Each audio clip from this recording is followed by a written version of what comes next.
senhores, esse é o Morning Call da Plus Capital. Hoje é dia 17/3, vamos falar sobre o mercado, as principais notícias do mercado de ontem. Ontem teve a super quarta, o efeito disso nos mercados do mundo inteiro. Vamos dar agora. Comentando aqui, por exemplo, sobre, como sempre, eu gosto de falar bastante sobre o Boletim Fox.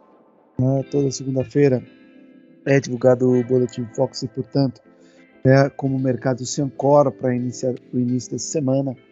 E a gente vê pela nona semana consecutiva o IPCA subindo 6,65%, o PIB pela segunda semana consecutiva 0,49% de alta.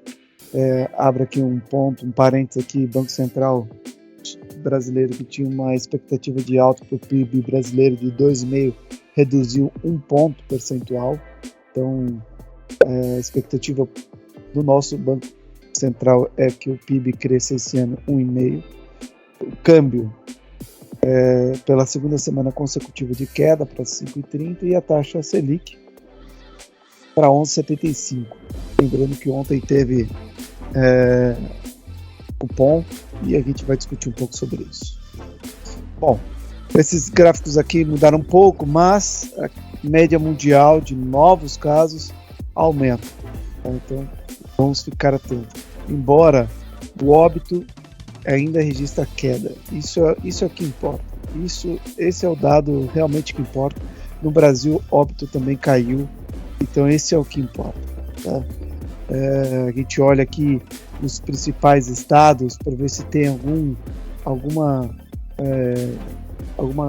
coisa que chame mais atenção. Por exemplo, a gente olha Maranhão aqui, a gente vê uma leve puxadinha, mas quando a gente olha para óbito, perfeito, nos menores níveis e assim por diante. Então, acho que isso é importante, né? Alagoas ainda precisa aliviar um pouco mais, né?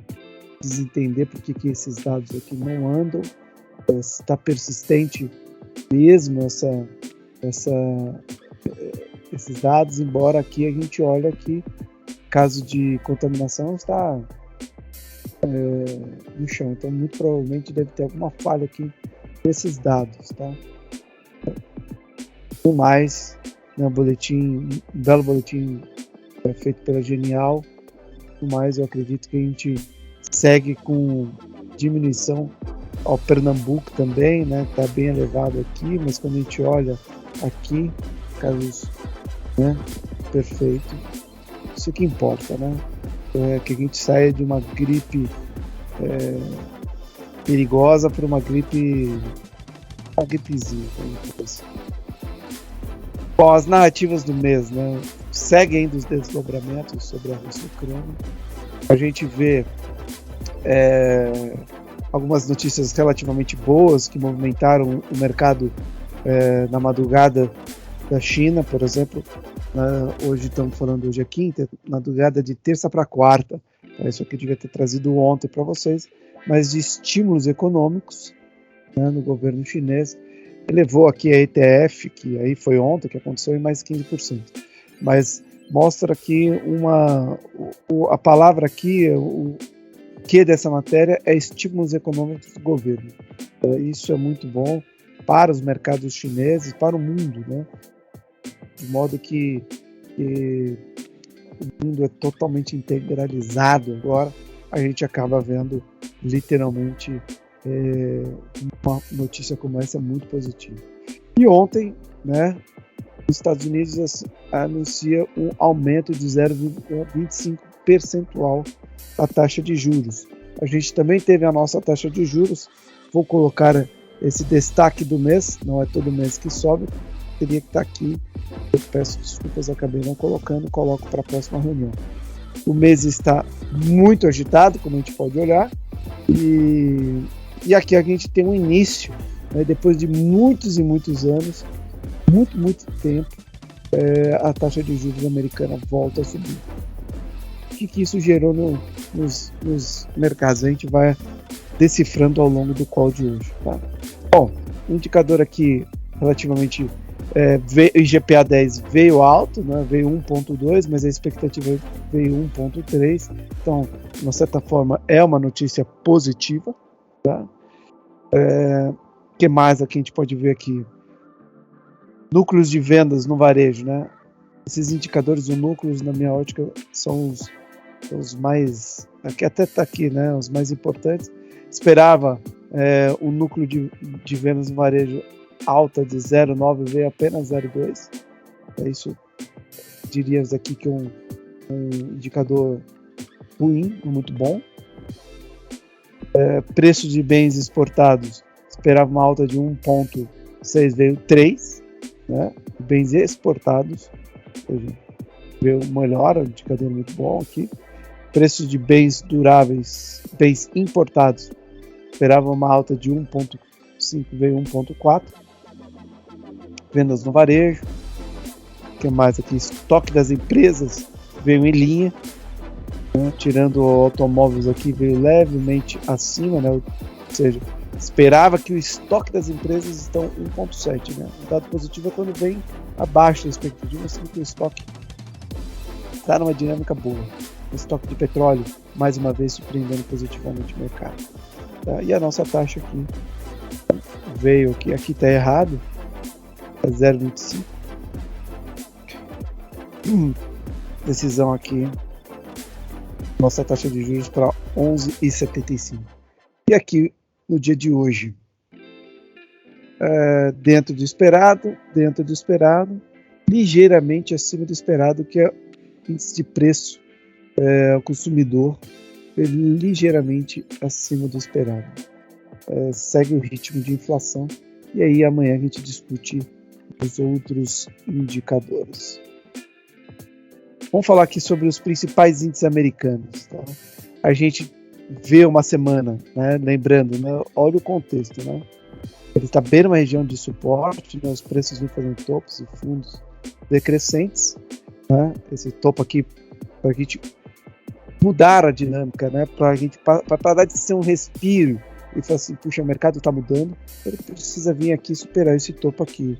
Né? Mas realmente precisa começar de algum lugar. E a gente está vendo essa semana tendo um belo respiro aqui.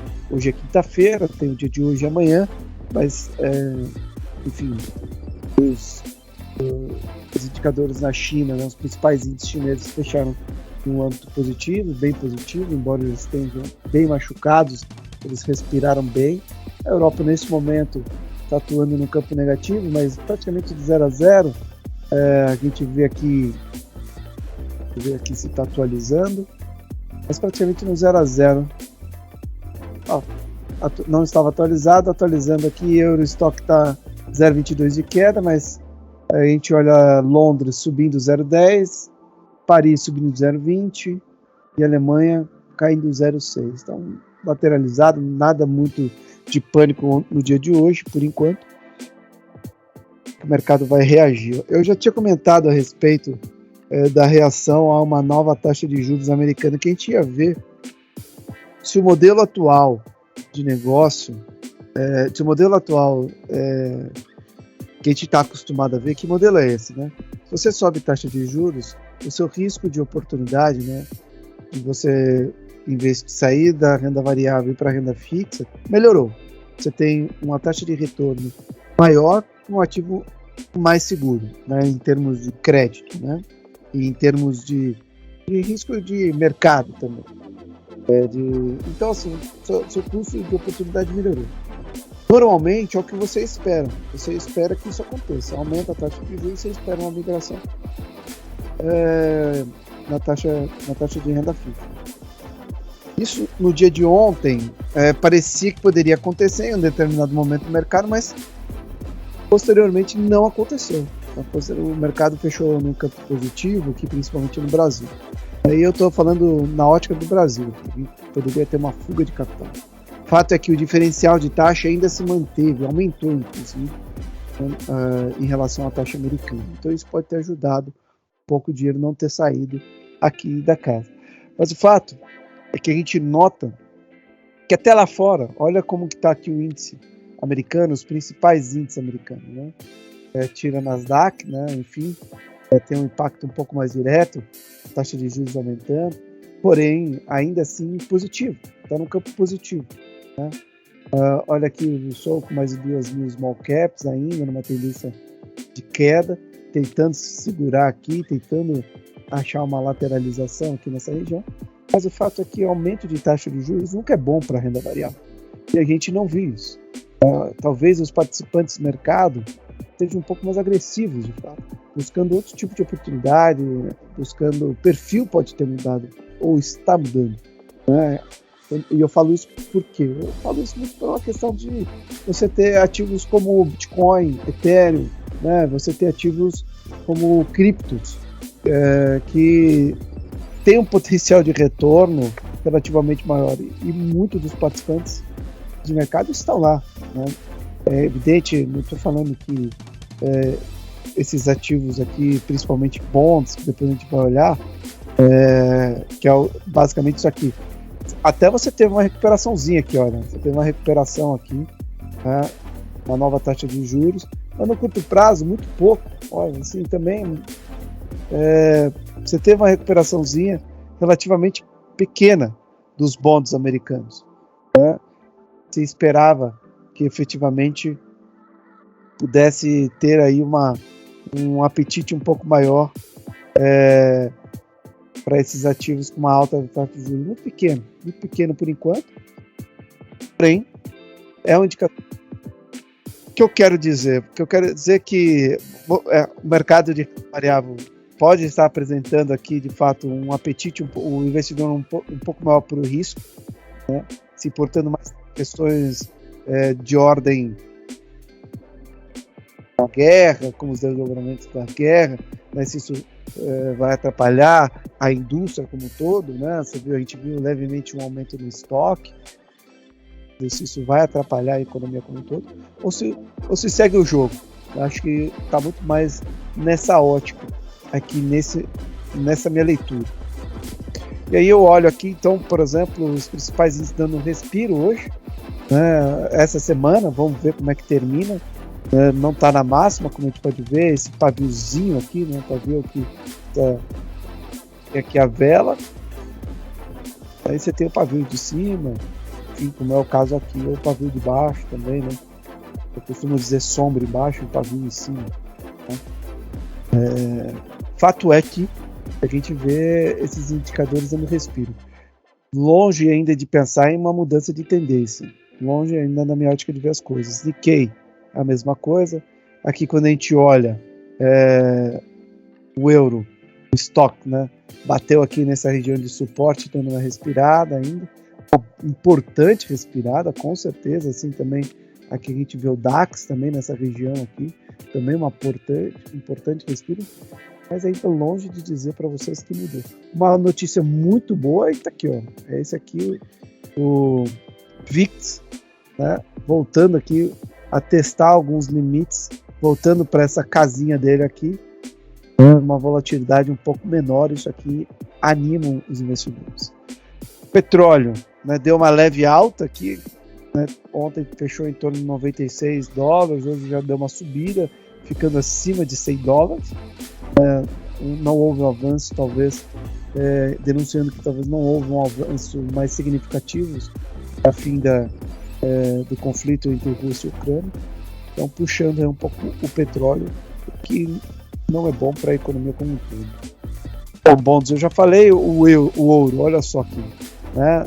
Houve uma queda forte até aqui, dando um respiro aqui, né? Mostrando que a semana ainda não terminou para o ouro, né? E o minério de ferro, né? Teve uma alta significativa, fechando aí 1,41. A gente viu isso aqui caindo 15%, 16% nessa semana, e aí a gente já viu aqui uma queda menor, mais acentuada aqui, ó, né? Positivo aqui em $141. No Brasil, a gente teve um dia de alívio ontem, subindo quase 2%, ainda levando o mês de março para o campo negativo, estamos respirando 6% no ano, valorização. Os principais indicadores ainda é a bateria básica que está puxando a bolsa. O que os players fizeram nos contratos futuros? Os estrangeiros, uma venda pequena ontem, bem acentuada.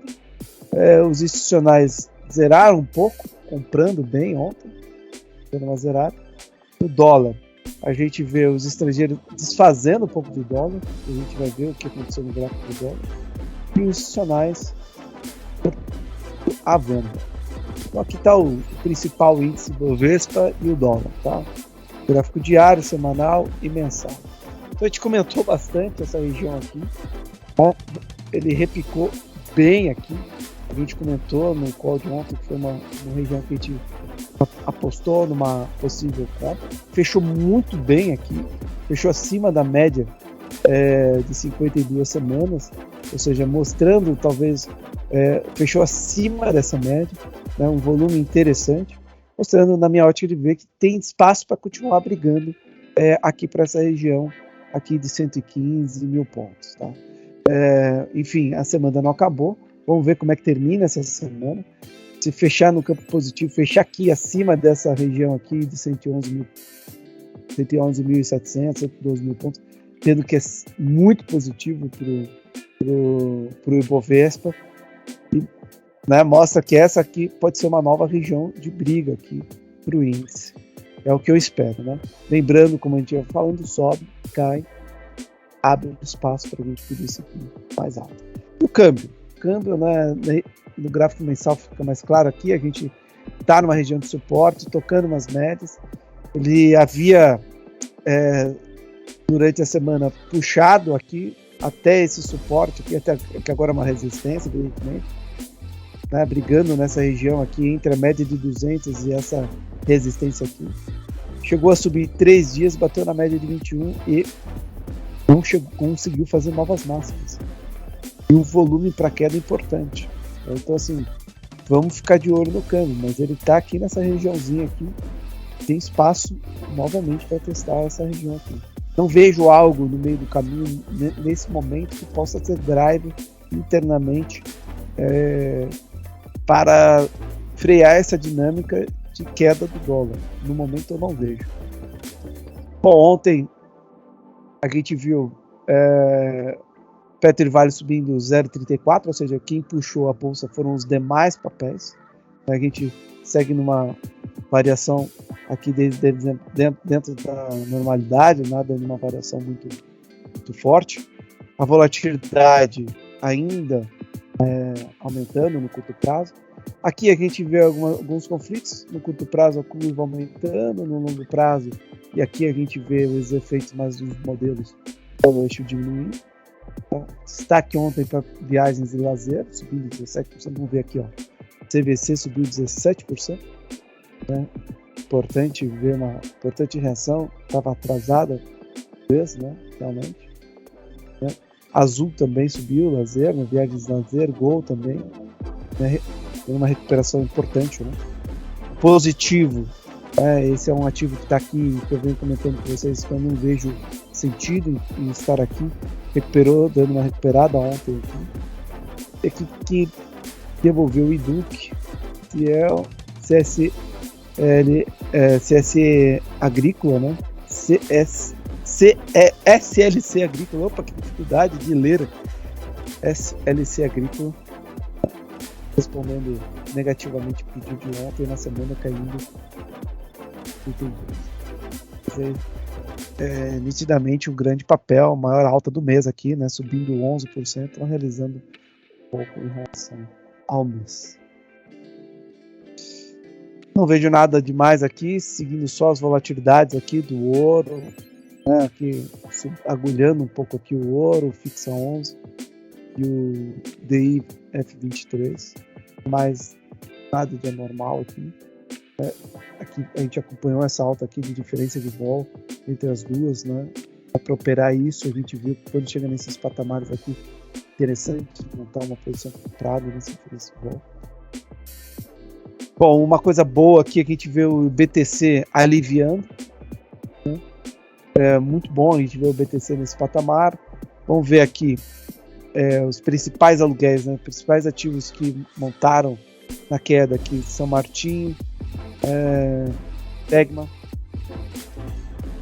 de Mob, acho que é de Mob, Embraer, enfim, então aqui vamos ver na diminuição, mercados devolvendo os ativos que acredita a LR3, ótimo, devolveram bem, né? Aliviou bem a pressão vendedora aqui. Tende, que a gente viu que o pessoal tinha feito uma posição comprada, também devolveu bem, né? Devolução do BTC, é importante ver JBS. Olha só, o pessoal estava acreditando aí numa venda do setor, talvez, de proteína animal. E juros, né? Inflação implícita, ainda houve uma diminuição na curva, na expectativa, na curva paralela, quase paralela, né? Porque aqui ainda é positivada, inclinação para cima, mas no curto prazo devolveu pouco, mas muito pouco, e segue, né, um hiato entre 30 dias atrás em relação ao que a gente vê hoje. Isso pressiona a nossa taxa de juros, como a gente viu. E falando em taxa de juros, né, só mostrando aqui, fomos para 11,75 de taxa de juros, tá? Uma coisa que a gente vê, o ritmo diminuiu, né? 1,5 para 1, uma coisa boa também, mas um já contratado para a próxima taxa. Então aqui no mínimo 12,75. Vamos ver o que vai acontecer na próxima reunião. Então é isso, pessoal. Hoje foi um Morning Call um pouco mais ligeiro, um pouco mais rápido. Desejo a todos vocês um bom dia e até amanhã.